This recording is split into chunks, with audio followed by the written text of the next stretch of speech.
Hi boys and girls, it's Miss Mia and Mrs. Gale. And we are going to be teaching you a geography lesson today. So something slightly different than our usual English and maths. So on the board here, I've got a diagram and it says the following. What can you infer? So Mrs. Gale, what does infer mean? So when you look at inference questions and reading comprehension, you look for clues in the text to make an opinion. Okay, that's what you're doing. You're looking for clues. Okay, I am going to bring the phone closer so you can look at this diagram a bit more closely in a moment, but I'm going to read you these three questions first. So question number one says the following. What is this diagram showing you? That's question number one. Question number two, what do you think caused this change? Okay, so what was the result of the change? And number three, what other impacts would this change have on London? Okay, I'm just going to read you the title, Growth of London and its Population. Just going to bring this camera closer so you can actually have a look at the diagram and the three questions. So pause your video here and then have a little think. What are your answers to those three questions up on the board? Okay, so Mrs. Gale, I'm just going to ask you then, what would your response be for question number one? So question number one being, what is this diagram showing you? Okay, so the diagram, I can infer from this diagram actually that looking at the clues here, looking at this very visual diagram here, that the population has grown quite significantly in London. So it's the growth of London and its population, quite central in London, but as you can see it's spread quite significant. And then I looked at here the dates and how many millions. So it went from 1.5 million in 1819 to 1900, 6.5 million to 2018 to 9.3 million. It'd be really interesting to see today, 2020, what this would look like now. So question number two asks the following. What do you think caused this change? So we know that during the Victorian period, which we studied last term, there was a massive event, and that was the Industrial Revolution. And so we know during that period of time that London became a thriving city, and actually lots of people then migrated, which is what we'll look at in a bit, from the countryside into the city centre. Why would they do that, Mrs. Gale? More job opportunities, Industrial Revolution, it was very much like the factories were being built, there were a lot more opportunities given actually. And just making money and so on, so it's just to make a living. For the economy. So that would have really contributed to the growth in population during that period. And obviously now, lots of things have improved. So technology, infrastructure, actual jobs within the city. So where the jobs are, people actually go there, and the facilities, schools and so on. So that's why the population has increased so much to this day. And the last question is, what other impacts would this change have on London? So if you think about the growth of population, what impacts would it have on London? So if you think about it, the pollution would be a huge impact. Actually, London losing its green area. So creating the accommodation for people to live and the houses and so on, they would have to use the green space, so the green belt areas is what they call it, to build houses and homes. And also they'd have to think about creating more schools, and actually there'll be more traffic and stuff on the road and developing the infrastructure and so on. So, and it might have an impact on wildlife. I was just thinking now, as soon as you were talking about the green belt, I was thinking, that massive impact on wildlife and pollution. You think about all the smog and the pollution that are given off from, transport links and all those cars and various things, and actually it would have had a massive impact. Quite detrimental impact. So this is a really interesting diagram to look at actually, so well done for having a discussion. Right, so before we start the lesson, we are going to be coming across some key words and vocabulary. So just have a look and just have a listen. I'm going to say the word, Mrs. Girl's going to do an interesting action, I'm sure. We're back to that. Yeah. Right, migration. Okay. Communities. Okay, refugee. I'm not sure. It's a harder one. No, it's just a harder one because you're going to ask me to do immigration as well. Hang on. Okay, immigrant, factors, and opportunities. Nice. So these are some of the key words. Interesting. These are some of the key words that we'll be looking at during this session today. So hopefully we'll go through all the meanings, and you'll have a good understanding of what they all relate to. So our ELLO today is the following. ELLO, to explain the causes and effect of migration. So Mrs. Gale, can you show us your move for migration again? No, that wasn't your move for migration. Nope. Migration. Oh! No, hang on. Was it migration? Yeah. Oh gosh, okay, this one. I was thinking of loads of that. I was thinking refugee, immigration, migration. Too many. So Too many things. Mrs. Gale's move was actually just walking across the screen, and that gives us a really good visual indication as to what migration means. But I'm going to show you something else. I'm going to show you this diagram. So remember, all the slides are going to be up on the school website, so if you need to go back and have a look at the slides yourself. So this is a really interesting diagram that shows migration. So it's an illustration, in fact, that shows migration. So have a think, pause the video here. What is this diagram showing you? And Mrs. Gale's action of this. Amazing action. How would you define the term migration? Just have a think. Okay, shall we uncover it? Right, Mrs. Gale, do you want to read it? Okay, so migration is the movement of people, hence the action, from one permanent home to another. The movement of people changes the population of a place. International migration is the movement from one country to another country. So quite simply, in its simplest form, migration is just a movement of people. That's all it is, the movement of people. And you've got that term there, Miss Mia, permanent. So if something's permanent, what does that mean? It's stuck there forever. Okay. Thank you. So let's move on. So do you know anyone who has migrated from one place to another? Or it could be from one country to another, because lots of people actually migrate and move homes as well. Why did they migrate? So have a think here. Do you know anyone who has migrated? And if so, why did they? Where did they go and why did they make that move? Okay, so have a think. Do you know anyone, Mrs. Gale? Yeah, well, I think this is quite personal to us. So, so my mum was born in Dar es Salaam in Tanzania in Africa, and she migrated from there to the UK. And it was because of lots of reasons, really. One of the reasons was there were better opportunities in the UK. The area where she was not safe, so she had to move because of that.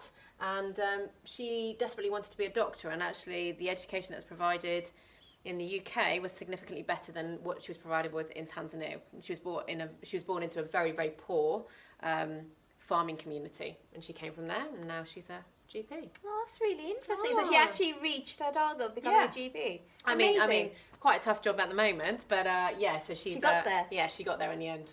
And I'm going to talk about my personal story of migration a bit later on. But before I do that, we're going to watch this video.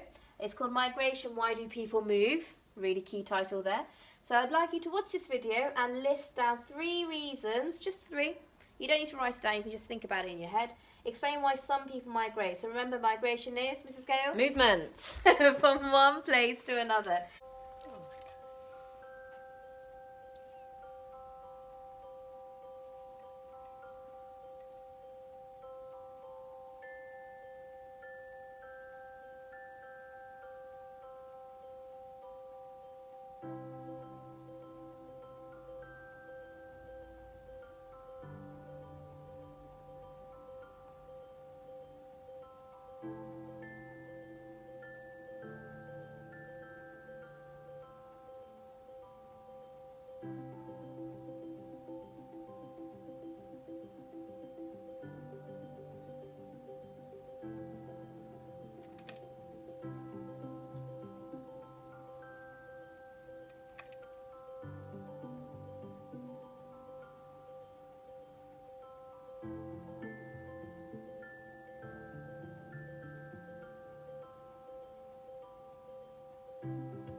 So, boys and girls, hopefully you watched that video and you learned lots of key information and actually managed to list down 3 reasons explaining why some people might migrate or move from one place to another. Mrs. Gale, what were those 2 key words that kept coming up to do with factors? Push and pull factors. Good, push and pull factors. So remember that, boys and girls, because we'll be referring back to that in a moment. So, why do people migrate? So there are always 2 factors, so 2 reasons why people might migrate. So they might migrate because of push factors, so let's do an action, push, or they might migrate due to pull factors. Why are you pulling yourself? I'm pulling you. Okay. That's my fishing rod. I'm reeling you in. Stop. Okay. So push factors, so these are reasons why people should leave a place, and pull factors, reasons why people should move to a place. So push factors why people should leave a place that they're staying in at the moment, and pull factors why people should move to that place. Okay, so 2 different factors. I'm going to show you a diagram in a moment, but before I do so, after watching that video, can you think about what some of the push factors were? So why might someone leave a place? You weren't really leaving there, were you, Miss Gale? And why might someone move to a place? Very nice. Thank you. So have a little think yourself. Pause the video here. So why might someone leave a place and why might someone move to a place? Okay, so I'm going to show you a diagram.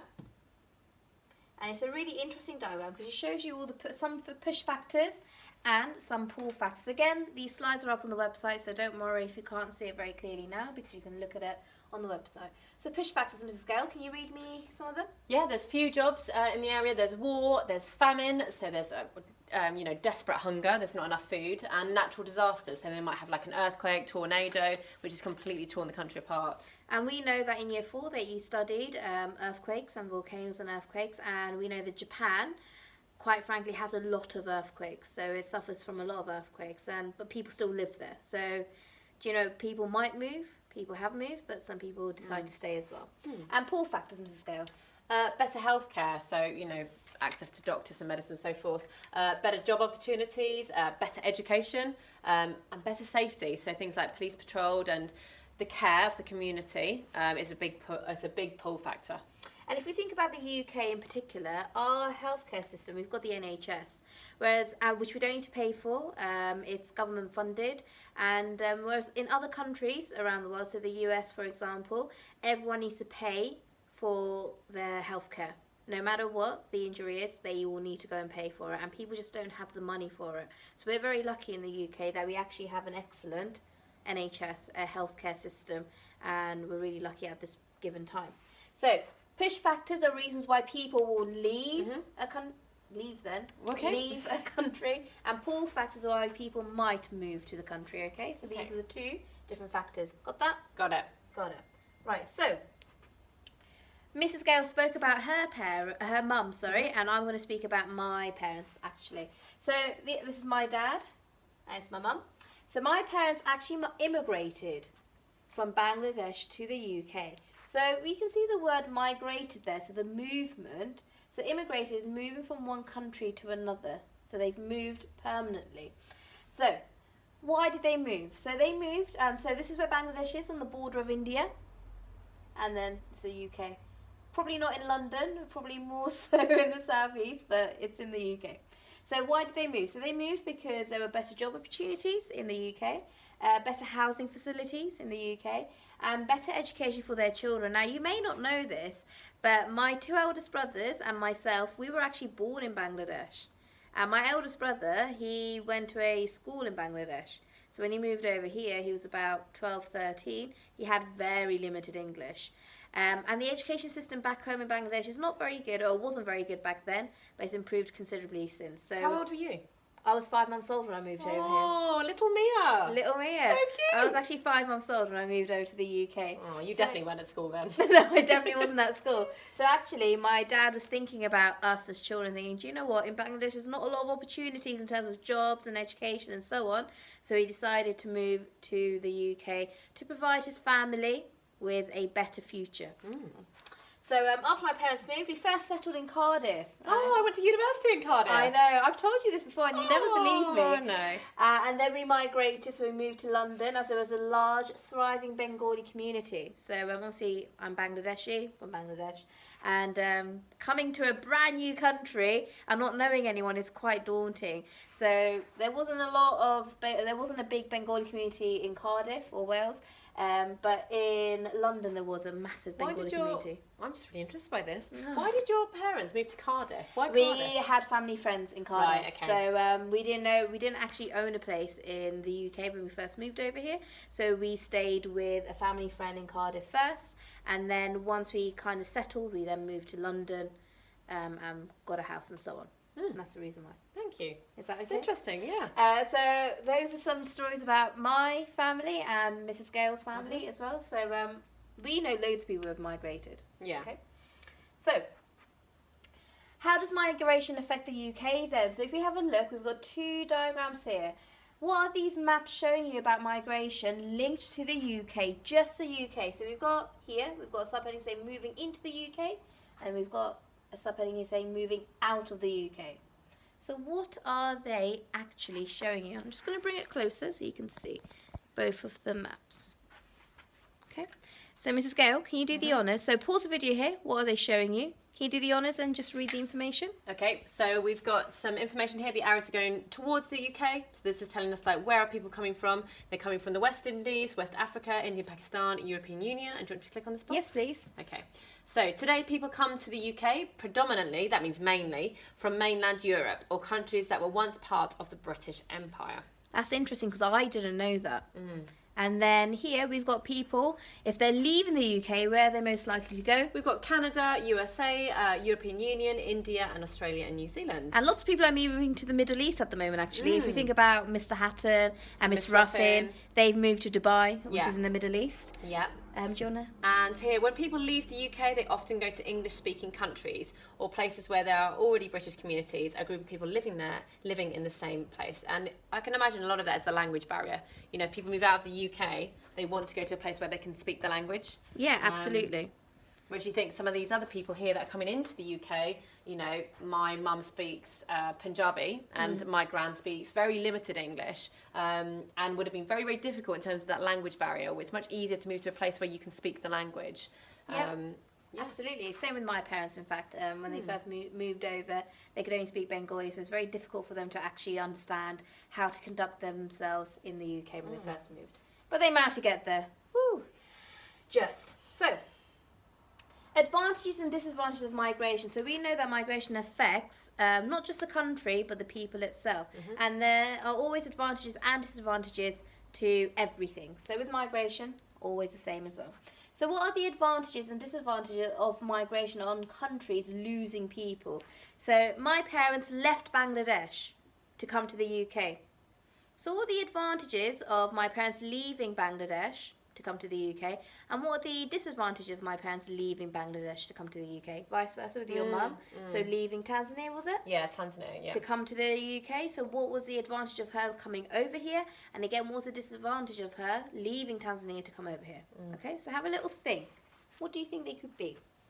Right, let's start off with the advantages. So people leaving the country to come to another country, it might have the following advantages. So people might end up sending money home, because if we think about the UK, it's quite a well paid, it pays people quite well, and actually people can save up their money and send a tiny bit home to the country that they left, because they will definitely still have family there, and then keep some to kind of live by. So I know that my mum, my parents do that. They with their earnings, so they have enough at home, and they send a tiny bit.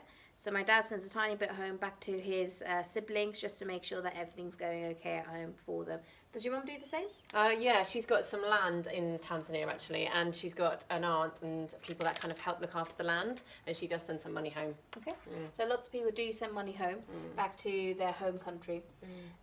Decreased pressure on jobs and resources. So obviously when someone leaves a country, that country will then not have that pressure of actually having to create more jobs and having to create all those resources, because there's not enough people there. So that's a really good thing as well. And another one, migrants may return with new skills. So actually, eventually, my parents want to move back to Bangladesh eventually down the line. And when they do move back to Bangladesh, they'll come back with lots of new skills, which they can then utilize and help their community and area grow. Yeah? So disadvantages, Mrs. Gale. Okay, so disadvantages, the country's workforce may reduce due to the country's workforce may reduce due to working age, people moving out. Absolutely. So when people leave a country, they're usually of an age where they can work. And if lots of people are leaving a country and they're of that working age and moving somewhere else, that country is then left with not a lot of people who can work and actually do those jobs. So that is a huge disadvantage. Another one? There may be gender imbalances in population as mainly men migrate, leaving women and children behind. Absolutely. So initially, when my dad moved to the UK, we didn't move together as a family. My dad moved to the UK first. He was working and so on. He was sussing out the area. And then only until he was really confident, my mum and then us, we came and joined him.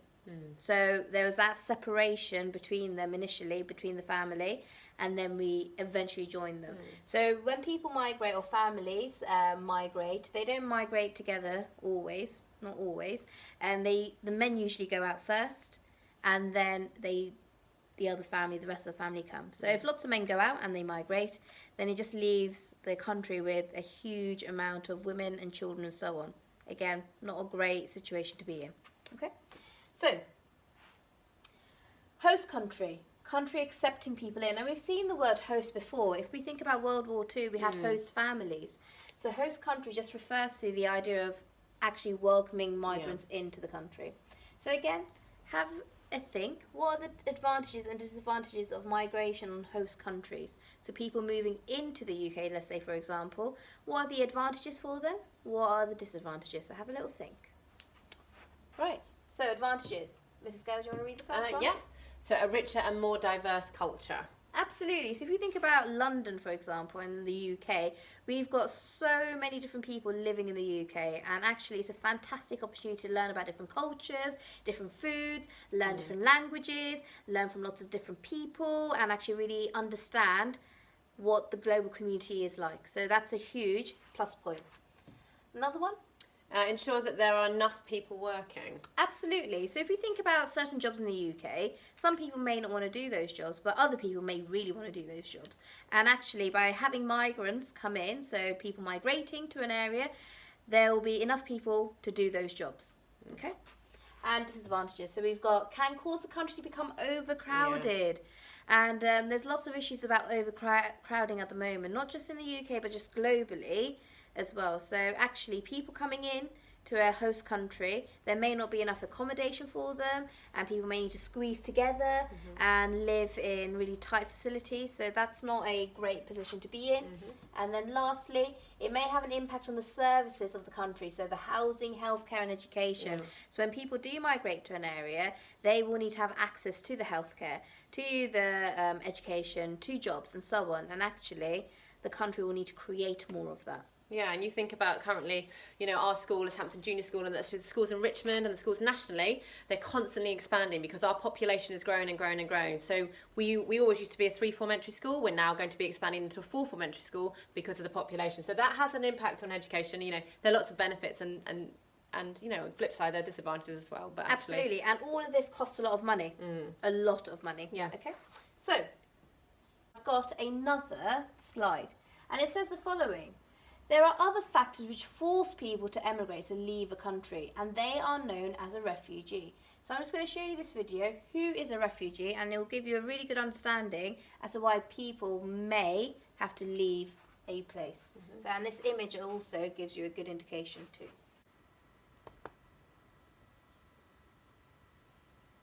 Refugees are ordinary people who live through extraordinary times. In the country they live in, conflict or persecution have put them at risk. They have no other choice but to flee and to leave their country to seek safety. This means leaving a lot behind, one of the hardest decisions a person can ever take. So what makes a person a refugee? Refugee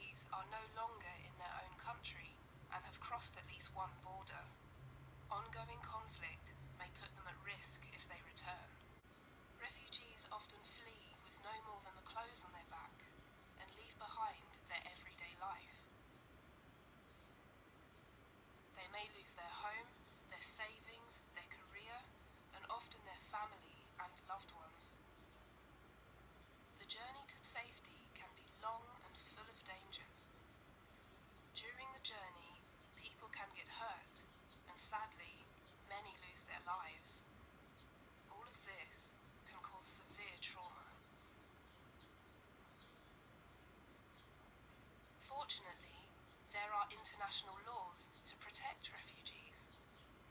Refugees cannot be sent back to their countries if it puts them at risk. Countries have a legal obligation to let refugees in and protect them. But even in a safe country, life as a refugee can be daunting. Refugees may continue to deal with trauma. Some are separated from their family and long to reunite with loved ones. There may be challenges related to adapting to a new environment. Host countries can provide assistance to learn the language and to adapt to cultural and other differences. But when does someone stop being a refugee? Some refugees can return home if the situation in their country becomes safe enough. Others will remain and integrate in their host countries. Some refugees eventually even become citizens of their host country. Boys and girls, we didn't watch the whole video because there's no need to watch the whole video. That small snippet at the beginning actually gives us enough information as to what a refugee is. So a refugee are people or a group of people, a family, who are forced to leave their home. They don't want to leave their home, but they are forced to, and it could be due to war. It could be due to persecution, so actually people not allowing them to stay there, and they can't stay there. It's not safe for them to stay. And they are known as refugees. They have to move. They have no other choice, but they have to move. And they don't always want to. And we know, if we think about it globally, in Syria at the moment, there are lots of refugees and refugee camps because people are having to move from that area because of the war and so on. And there's lots of areas around the world actually being affected by war and persecution, and people are being forced to leave the homeland, which is really difficult. And they can't take loads with them. They just take what they can just to help them kind of get by. Okay, so okay, boys and girls, I just want to go through the activity with you. We will be going through challenge in the video in a moment. So bronze is the following. Define the term migration, so you can have a little subheading. What is migration? And I've given you a quick simple sentence starter. So migration is. Silver is the following. So explain what causes people to migrate and create a table listing the push and pull factors. So again, you can have another subheading. Why do people migrate? Consider some of the push factors. So why might someone leave their country? And then the pull factors. Why might someone move to another country? Okay. And then gold is quite simply the following. List the advantages and disadvantages of migration on the UK. So if we think about the UK, what's good about people coming to stay in the UK, and what's not so good about people coming to stay in the UK. Okay, so have a go at those activities, and then we'll talk about challenge as well. Challenge is the following. Answer the following questions. What is a refugee? We've Or got a who model. is a refugee? Yeah, we've got a model down there, haven't we? Yeah, a refugee is. And then how might someone feel if they were forced to leave their home, and why? Provide 2 reasons. So imagine if someone came to you right now and said, you need to leave your house, you need to leave right now. How would you feel? And you have no choice. How would you feel, Mrs. Gale? Gosh, I'd be really furious. I'd be really angry at a certain point. I think I could be really angry, and then I'd probably be really frightened. Like, where am I going to be going? What's going to happen to my daughter? What's going to happen to my husband? Will we be able to keep safe? What will happen to my family? You know, my wider family, what's going to happen to my brother? I'd just be really worried. Let's stop. Okay, it makes me feel really panicky. Oh my goodness. Calm down, it's not happening. It's not happening. So hopefully, boys and girls, you've got a really good understanding about the term migration just from watching this video, and you're working your way through these activities. Keep working hard at home. Thank you very much for watching these videos, and we hope to see you soon. Yeah, stay safe. Bye. Bye.